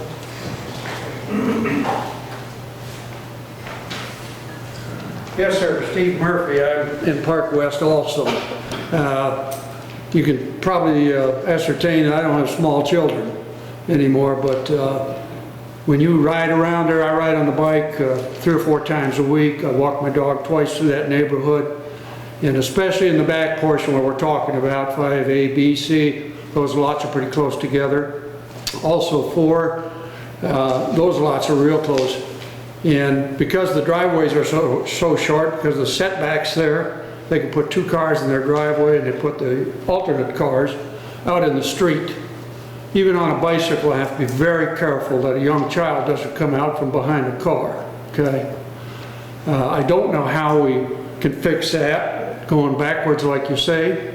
Maybe a trade-off without taking all the sidewalks in 5B and C and all the rest that's left. If we could get one sidewalk that maybe goes down Caribbean Village Drive, down to the pool area, and hopefully it would connect in phase 2 where the last sidewalks left off. So it'd be just one straight line that takes you all the way from one side up to the top of phase 3 and then to phase 2, if that's possible. And there's room there, whereas there isn't much room in some of the other phases, 4 and 5A, for sidewalks, because the setbacks are just too close to the house there. But these are good proposals. I don't know that we have the authority as the county. Yeah, well, if you could, if there's a deal to be made, if he'll just make it on the easiest route and the most traveled route, that would get them kids and the people with the baby buggies off that street, okay? I think that's important. Yeah. Thank you. Are needed. I just don't know that we can require it after we've already given certificate of occupancy, or county did it one time anyway. But I hear you. I think it's that we want sidewalks in this community for sure. Anyone else speaking to this tonight? All right, seeing no one, I'm going to close the public hearing and see if there's any discussion from the board. I'm definitely pro sidewalk, everybody knows that, but in this particular case, we're not hearing about, or we're not deciding tonight on whether or not we can go back and do other things. We're deciding merely on a few lots that we want things to look good as well. And I don't think it would provide any safety just by doing a few lots in this particular area. Yeah, it just wouldn't make sense. So we're, but going forward, we've asked them to do that, and we will enforce them to do that. We're committed to having them in the future, but in this particular case, you're speaking more of a covenant situation or an HOA situation. We don't govern in any of that area. It's a civil matter. So I'm going to ask our attorney, but I don't think I'm speaking out of turn on that, but we just don't have an influence in those areas. And once the CO is given, that's a sign off, hey, this home is finished and it's done. You just can't go back and undo that. So with that in mind, I just, alternative number 1 is approve the variance and make a recommendation to approve alternative 1. Second. Okay, have a motion by Mr. Burdette, second by Mr. Floyd to approve alternative 1.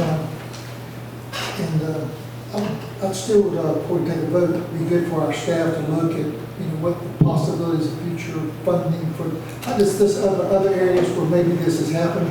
We could at least do a connecting sidewalk to maybe not in the back part of the neighborhood, but something on the main roads.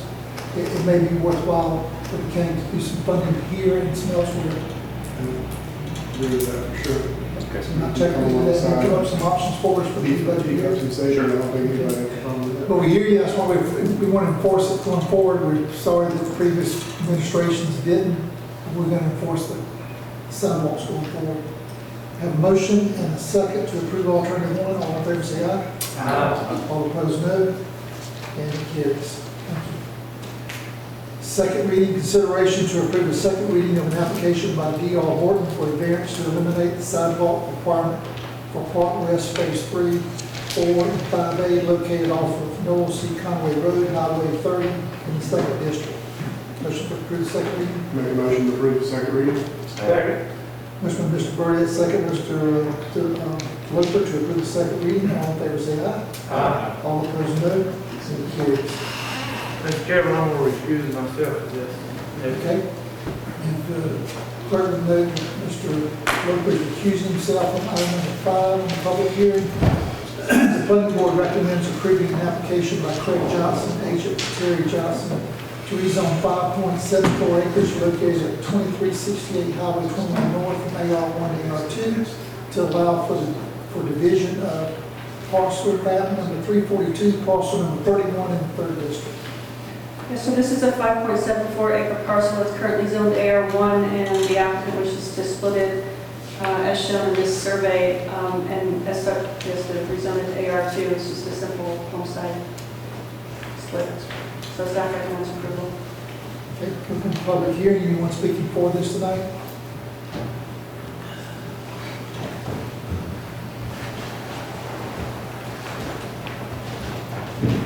Mr. Craig? Good evening, Craig Johnson. Pretty simple, no sidewalks, no private road, just cut and dry. What she said, right? What she said. All right. Anyone speaking against this tonight? This rezoning? Seeing no one speaking against it, we'll close the public hearing. Any questions, discussion from the board, or a motion to approve alternative one? I'll make a motion to approve. Second. Motion by Mr. Deloach, second by Mr. Kiefer to approve. All in favor, say aye. Aye. All opposed, no. It carries. Item 6, second reading, consideration to approve the second reading of an application by Craig Johnson, agent for Terry Johnson, to rezone 5.74 acres located at 2368 Highway 21 North from AR1 to AR2 to allow for the division of a parcel map number 342, parcel number 31 in the 3rd district. Motion to approve second reading. Make a motion to approve the second reading. Second. Motion by Mr. Lowe, second by Mr. Burdette to approve the second reading. All in favor, say aye. Aye. All opposed, no. It passes unanimously. Shows that Mr. Loper has returned. Item number 7 in the public hearing, the planning board recommends approving an application by Neil McKenzie, agent for Lodine Webb, to rezone 179.86 acres out of 350 acres located at Highway 119 South and AR1 to R6 for the development of 281 lots, residential subdivision. This is map number 344, parcel number 26 in the 3rd district. This parcel is on Highway 119 across from schools, and the proposal is to develop up to 281 lots that requires R6 zoning, and the zoning, that R6 zoning district requires access to county or city water and sewer. City of Springfield and the applicant or the developer have agreed on have developed a water sewer agreement, which will be on the City of Springfield's agenda in April. So that condition has been met, and staff have reviewed this application and recommended approval. This will be followed, the rezoning, if approved, will be followed by a sketch plan application, and that's where we would hammer out more of the details. This is really just the rezoning at this stage.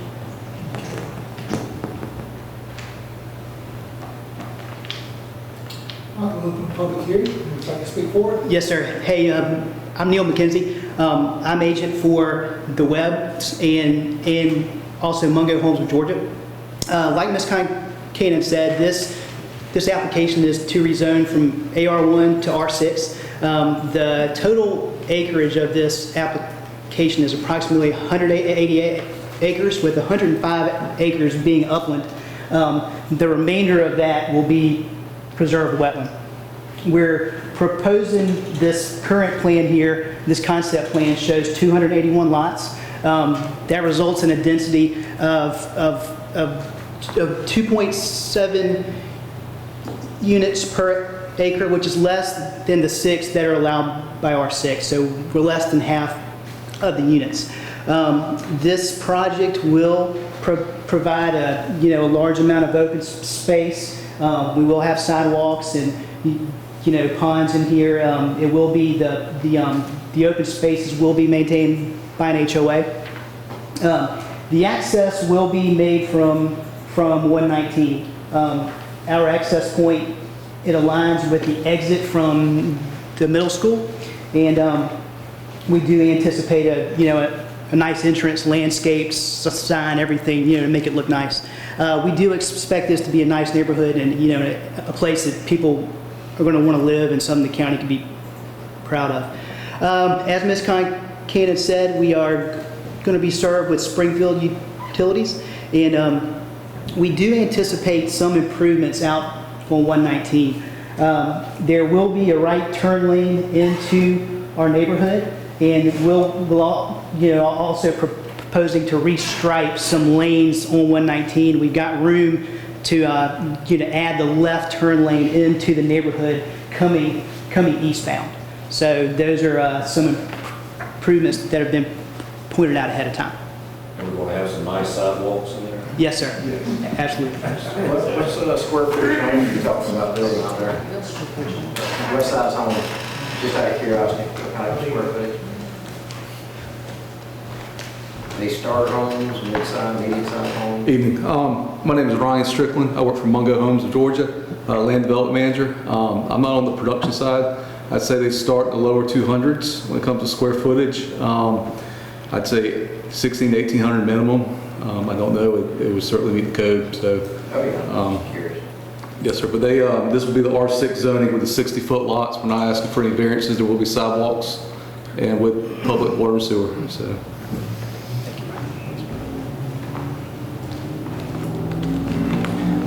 R6 zoning, you get more houses per acre, is that correct? Yes, sir. Why are we only doing I'm glad you're only doing 2.7, but what's the reason for that? It's basically the land lends itself to that. We have a significant amount of wetland, on the property, and all the green splotches in here, it's all wetland. We're all almost a third wetland on the property, so that kind of leads to the lower density. I got you. Yes, sir. Okay. Any other questions? Anyone tonight speaking against this rezoning? Anyone tonight that'd like to speak against R6 zoning? Seeing no one, I'll close the public hearing and see if there are any additional questions or discussion from the board. Entertain a motion for alternative 1. I'll make a motion to approve alternative 1 with staff and planning board recommendations. Second. Motion by Mr. Deloach, second by Mr. Loper for alternative 1 with staff and planning board recommendations. All in favor say aye. Aye. All opposed no. It carries. I do have a question. Is just for curiosity, is the sewer, is there enough sewer for that many homes? Yes, sir. So we have been in touch with Matt with Springfield, and as part of the agreement, we set on, I think it was 40 homes per year, and that would allow Springfield the opportunity to make upgrades as we move along. Yes, sir. Application, that looks, I think. That's right. Very good. Okay. Second reading, consideration to approve the second reading of an application by Neil McKenzie, agent for Lomadine Webb, to rezone 179.86 acres out of 350 acres, located at Highway 119 south from AR1 to R6 for development of a 281 lot residential subdivision, map number 344, parcel between 6th and 3rd district. Make a motion to approve the second reading. Second. Motion by Mr. Loper and, I'm sorry, Mr. Deloach. Is that Mr. Loper made the second? Mr. Kiefer made the second. All in favor say aye. All opposed no. And it carries. I'll be glad when we get these petitions and I can hear where the motions are coming from. Item number 9, public hearing. The planning board recommends approving an application by Neil McKenzie, agent for Rhododendron Webb, to rezone 13.42 acres out of 350 acres located on Highway 119 from AR1 to B2 to allow for a future proposed commercial development. Map number 344, parcel number 26 in the 3rd district. This is the acreage fronting on Highway 119 South, and there's a total of 13.42, and the proposal is to rezone this to B2 to allow the, I believe the Webbs will retain this and market it for commercial development. And I just want to point out that actually they did provide the traffic study, so traffic study has been done for this development overall. We did have that. Is this the front of the property we just rezoned? It is, it is. So it's just that front portion. Trying to create a flood on both, but having commercial in front and residential in the back. Yeah. Yeah, so this portion here, this strip right across here, would be the B2.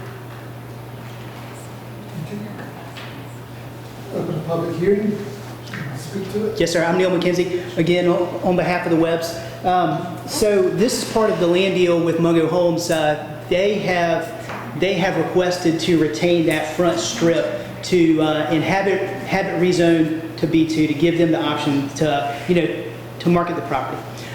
You'll notice on the plan up there that the access will be along with the main access to the neighborhood. We will have some curb cuts. This access road will bisect the two pieces up front, and then the curb cuts will be left behind to access the two commercial parcels.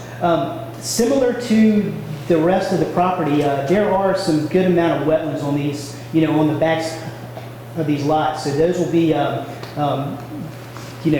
we anticipate those to remain intact. And as far as the commercial properties would access it from not 21, not 19, but that.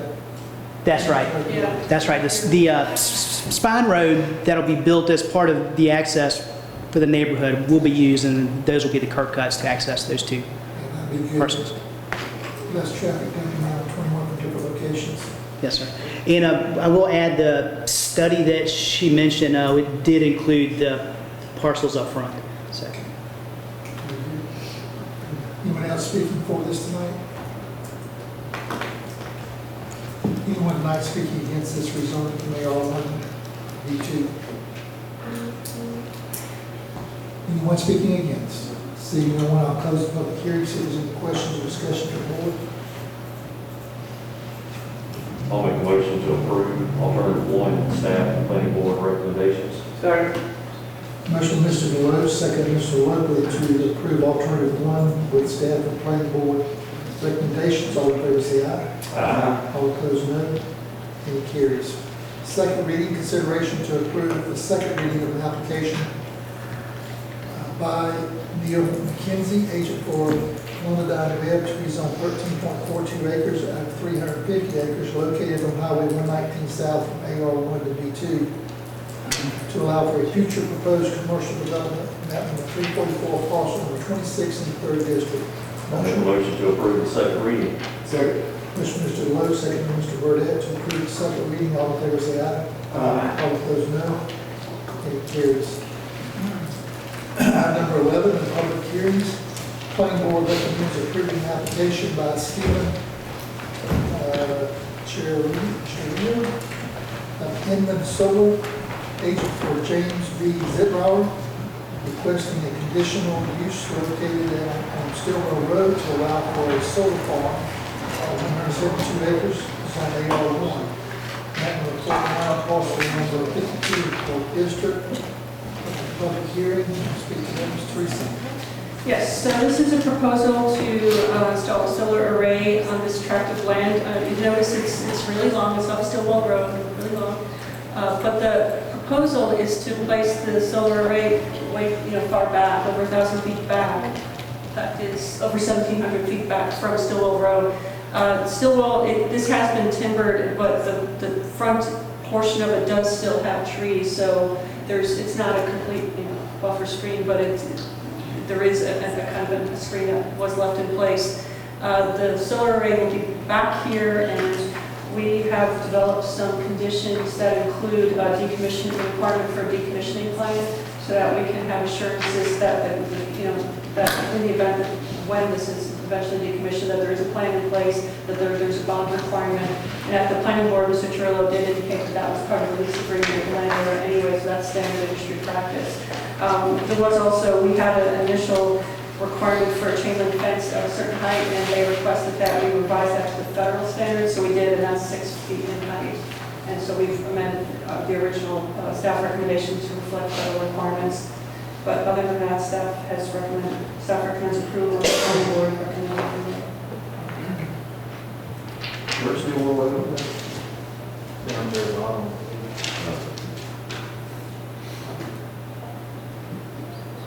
Right, that's still low right there. You said it was 1,700 feet. 1,700 feet back. And then there is, there will be a buffer around it, a vegetative buffer around it, so it will be not at all prominent in the community. I mean, there's this, the pine. Anyone here tonight wanting to speak for this conditional use?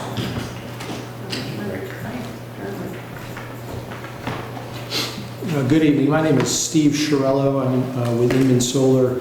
We are the constructor / developer of this project, and this is a part of the Georgia Power program. It's their READY solar program. This is a 3 megawatt AC project.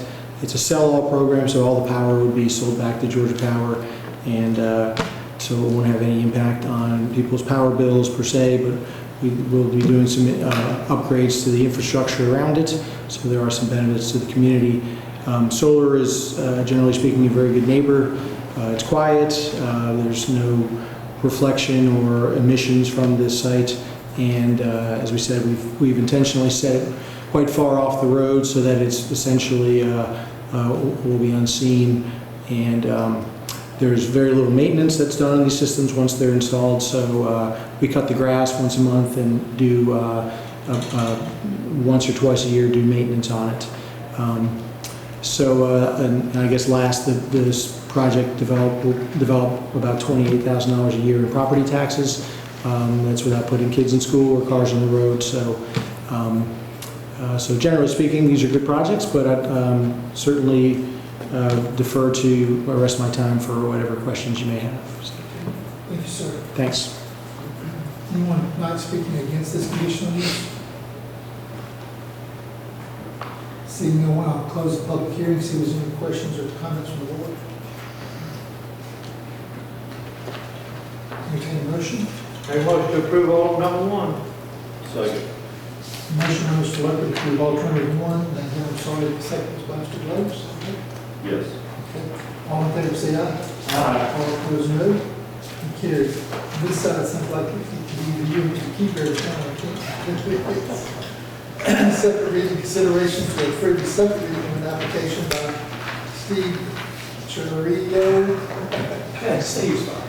Steve Chirillo in Inman Solar, agent for James B. Zitweiler, to request a conditional use located on Stilwell Road to allow for a solar farm on 172 acres on AR1, net before 9 parcel of 2 of the 4th district. Motion to approve second reading. Make a motion to approve second reading. Second. Motion by Mr. Lester, second by Mr. Keeper. Is that right? All in favor, say aye. Aye. Opposed, no. And it carries. Item number 13, public hearings. Planning board recommends approving an application by Cheryl Sparks for a variance located at 371 Beatty Road to allow for the replacement of an accessory structure in the front yard parcel consisting of 0.77 acres. It's on AR2. This is map number 411B, parcel number 8A in the 4th district. So this parcel, which is a little less than an acre, 0.77, the house is set back very far. It's set back 135 feet to begin with. And so in the rear of the property has a pool, has various accessory buildings, and the proposal is to place an RV shelter by the side of the house. And because of the power line, which the owner has indicated here, the power line, they don't want to go back any further than that. well, they can't go back any further than that. So the structure will project about 15 feet in front of the house, so it's a fairly minimal invasion into the front yard, and the house is already set back 135 feet, which is far more than the 50 foot that would be required in the zoning district. So staff will recommend approval. How big is this whole lot? How big is the The lot? lot, 0.77 acres, it's pretty small. Did we approve something like this already for accessory structure? We approved it for a bigger piece of property, but there is a hardship here I can see with the power lines that would give you a reason for a variance on this. We approved it, we were trying to give our staff the ability, if it's a big acreage, like 10 acres, you don't need to come to us and tell us. We're gonna have these every month, I'm telling you, every year. There's always something slightly different on a small lot, but the house is set far. If the house had been set 50 feet, this wouldn't be here. But when it was built, it was set really far back. There's an opportunity here for variance, particularly the power line, sets them far back. But anyway, we're in a public hearing, anyone speaking for this variance tonight? Anyone not speaking against this variance? Seeing no one, will close the public hearing. Any other further discussion from the board? Do you have a motion? Make a motion to approve item number 1. Motion by Mr. Loper, second by Mr. Burdette to approve alternative 1. All in favor say aye. Aye. All opposed no. Motion carries. Second reading, consideration to approve the second reading of an application by Cheryl Sparks for a variance located at 371 Beatty Road to allow for the placement of an accessory structure in the front yard parcel consisting of 0.77 acres on AR2, map number 411B, parcel number 8A in the 4th district. Make a motion to approve second reading. Motion Mr. Loper, second Mr. Deloach, all in favor say aye. Aye. Second reading is approved. Any opposed? Hearing those, second reading is approved. Any other? All right, we'll go back to our staff reports. That's where we left off in the business. Any reports from administrative staff or commissioners? I do have a need for an executive session, but I do just want to remind the board, we have scheduled a workshop with regards to SWAS at 3:30 p.m. on April 6th. That's the next meeting date. We'll have it in the large conference room or the community room. 3:30? Yes, sir. Before we go around the horn, I do see Dr. Goldwire out there. I didn't know if you had something you'd like to address this night, or you want to recognize distinguished citizens in the community that visit our meetings.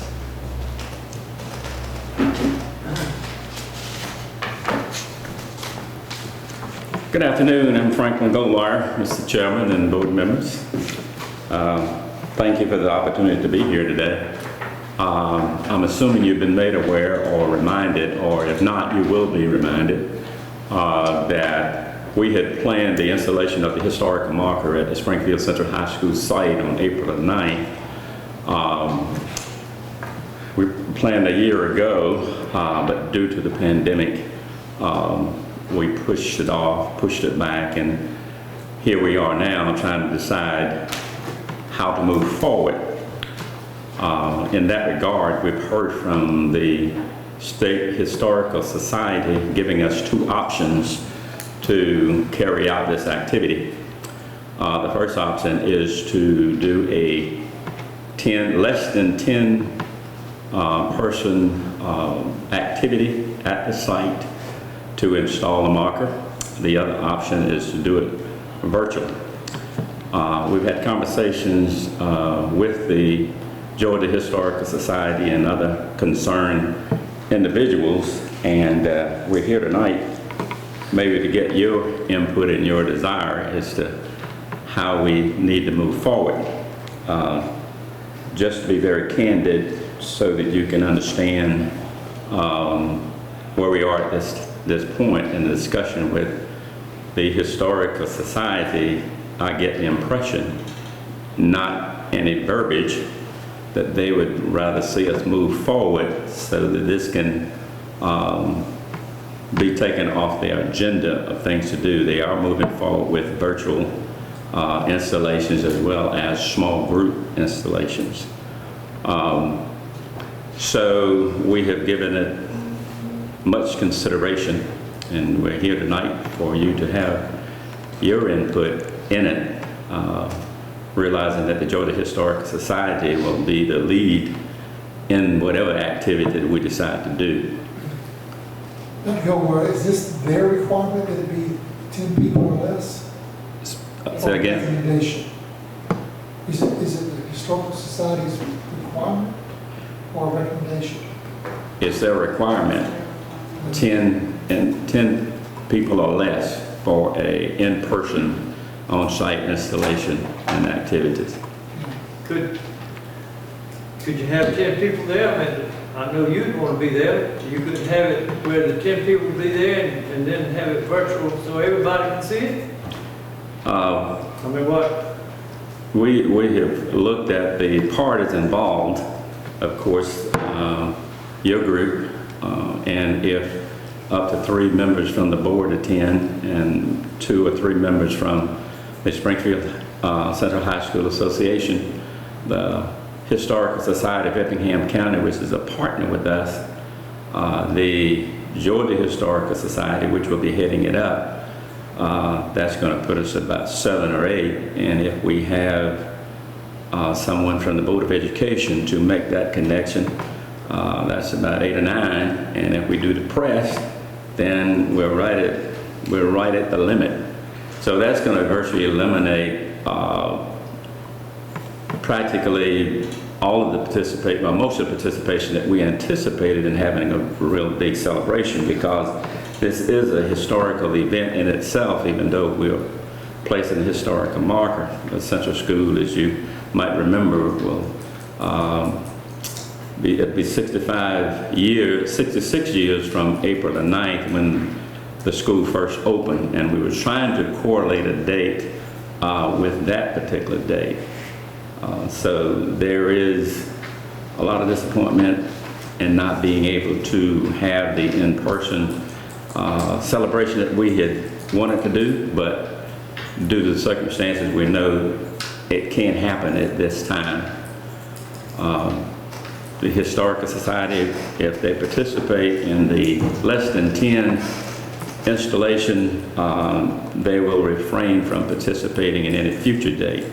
For an example, if we decide to go ahead with the in-person 10 at this time, and then schedule a public celebration further into the future, they will not return to participate in that, which is the message that was relayed to me while in direct conversation, actually, with the director of the Historical Society.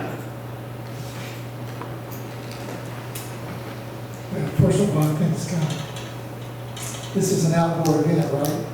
Yes. Yeah, I'm not on board with this outdoor event being done to 10 when the state of Georgia is reopened, you know. I mean, it's just, but it is what it is. If they're going to participate, they want 10 or less, and I understand that. Correct. I think it needs to be a bigger celebration. I know y'all worked very, very hard for this, and I'm disappointed we can only have 10 people there. I felt like you almost just thinking out loud, maybe I shouldn't do that, but if you want to have something on the 9th, go ahead and do it with the 10, but then plan a bigger celebration this summer, perhaps when vaccinations are more complete and things are more open. And, you know. Well, that would seem to be an alternative. Of course, we'll need your support, and I'm suspecting that you're voicing support for a future activity. If I'm understanding that. I'd vote support if they did make a requirement to do it on April 9th and have more than 10 people. Just do social distancing and be wise. I think it's silly when you get an outdoor event, thinking we can as adults distance ourselves and have a wonderful celebration or something like this, but it is what it is. That's my thought. You're looking for input from the board for some ideas to carry back, and I would suggest if that 9th date is a very special date, sounds like you could do something then, and we have a larger celebration later on.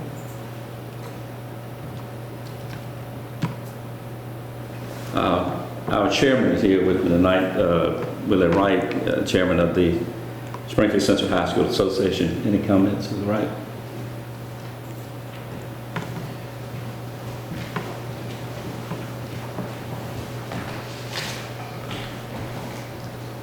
Willie Wright's my name, and I'm the president of the Springfield Central High School Association Board of Directors. And we're here this afternoon to just ask you all, whatever you all think that's in our best interest. We are very appreciative how the county commissioners, you all have worked with us, and Georgia Historical Society. You know, and so we want to respect all organizations. We realize that the Historical Society is saying that they have to go along with April the 9th date. But that date in particular is a date that during this pandemic situation that we're not going to be able to have a celebration like what we would like to have. And I think you all understand that. But they said that they could do it virtually, and a minimum amount of people could attend the event, you know, and that put us to thinking that maybe we could go along with the virtual situation and then later on in the future come back and have a celebration like what we was planning on, you know. But we want to make sure that you all are in agreement with this situation. And so that's just about the bottom line of what Dr. Gowa was trying to explain, and I might be just reiterating what he's saying, but we very much appreciate the Effingham County Board of Commissioners working with us on this situation to get to this point. And even though that we are at this point, the worldly situation is not in a position where to go along with our plans that we would desire to have at this time. And so since we in this pandemic situation, we're going to have to accept some situations that we may not want to accept with future plans down the road of possibly coming back and having a celebration like what we would like to have now also. But we are here willing to try to continue to work along with you all with whatever best interest that you think the situation might be also. We'll support whatever you want. You worked hard on this, and we're going to support how you want to do the celebration. So if you want to do the virtual and then come back later, I understand you're saying if they do the virtual, then the National Society will come back later for another day, and they won't come back twice. Either way we do it, if we do the virtual or the in-person. Were you referring to the in-person or the virtual? Yes. We would like to be in person. Okay, the less than 10 in person. I think he said the virtual, but it'd be the less than 10 in person. I got you. Yeah. And for me, there's no way I could take one of those 10 spots from y'all that worked hard to be there. So don't, you know. Yeah, I would agree. I would try to get the news press out there, maybe get it on TV. And get as many folks that want to publicity celebrate as you can out of those 10 folks. Then come back later and do a big celebration like you want. I don't have no problem with that whatsoever. Whatever y'all want to do, I'll agree with it. And sometimes It's a lose-lose. I mean, I'll do it to a degree. I'll be happy to participate as a board member to be there, but if you want to limit it to one, if you want to even do something like a video where we video something and put it up on a board for the 10 that are there. I mean, there's a lot of ways you could make more participation. There's video, perhaps. It's there. Do your own virtual with the 10 in person. Yeah. I mean, these days, if you get some internet or Zoom, I mean, we can come on and say hi. We want to just congratulate, you know, and be a part. There's a lot of ways to do it. So I would say go for it. Do what you want to do with that, and we'll support it. And if you'd like one of us to be there, we'll be there. If you'd like us to video something or Zoom in, we want to be there to support you. Whatever we do, it's going to take some coordination with the Georgia Historical Society and to make this come together. So what I'm looking for, I guess, is maybe some final decision that maybe we could make here so we can coordinate it. So you're not making it easy. I think what he's Sharon, who's been a big part of getting this together. There are 2 slots that commissioners can be designated for in the 10. Our thoughts were that you as chairman and Commissioner Deloach being in your district could be those 2 designees. Okay? Yeah, if that's what you like, we'll support that, and we'll be there. I think I'm we sure all of us would love to be there, but obviously we can't. And that's what it's going to take. And hopefully if we do go with the less than 10, then sometime in the future, then we all can be there for celebration. Yeah, then maybe down the road, we could have an open house. And I think it'd be great if you could invite back some of the last classes that were there to come back and, that'd been fun. Right. Kind of we did when we had the gym and we had the special speaker and people from different classes came back. But it can be done later. I mean, Yeah. Well, I guess the takeaway from our discussion is that we'll go on with the less than 10. Go ahead and get the marker in place. It's been about a 5-year off and on project, and I think we all want to see it come to a conclusion, and I know the Historic Society is probably wanted to get it off their docket as well, as they have a number of these to do, so anyone that they can push forward, I'm sure that's what they would like to see happen. Dr. Gilmore, do you have a relative time for this? Sir? A proposed time for this celebration? 10 o'clock. 10 o'clock? Yeah. 10 o'clock on April the 9th.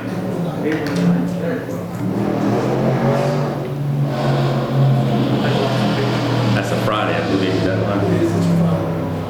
I should go ahead and put it on my calendar. Thanks, sir. Appreciate it. Okay, well, we'll move forward with the less than 10, and then in the future, we'll plan a much larger celebration somewhere in the future. All right, thank you very much. Thank you. thank you.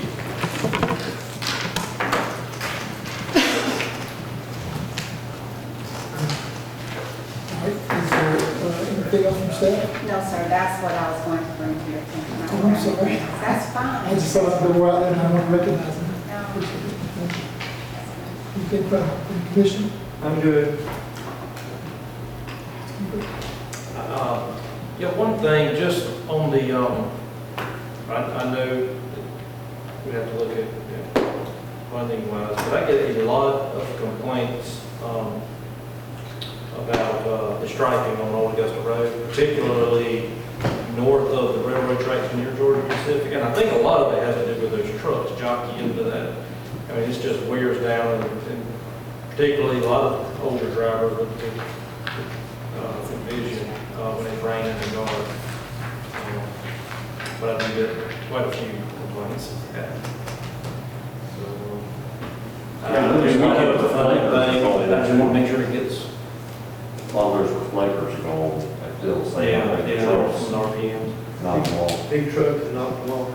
Yeah, and we can, as part of the T-SPLOS, the initial T-SPLOS contracts, we're going to combine it with LMA. And we could potentially look at, even though they're combined, they're separate pots of money. So if the LMA comes in more competitive, we can do what we've done before and simply put that in as an alternative on that, so that we'll have a list of roads for striping that we can, and the RPMs and anything else that's needed on there. Well, I think it would be good that road just takes a beating in that stretch there. Fortunately, it's a nice wide, and a portion of it has a third, lane in the middle, turning lane that makes it a little safer. It's as wide.